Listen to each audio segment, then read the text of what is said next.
तो आज मैं जा रही हूँ बीच फ्रेंड्स के साथ और मैं ऑलमोस्ट रेडी हो गई, मेरा मेकअप हो गया डन।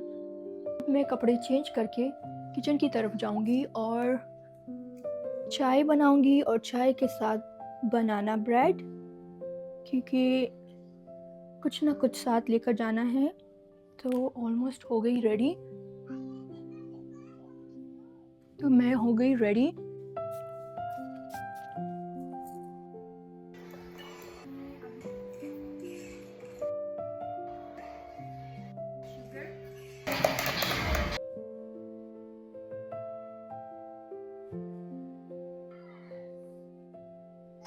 तो चाय तो हो गई रेडी।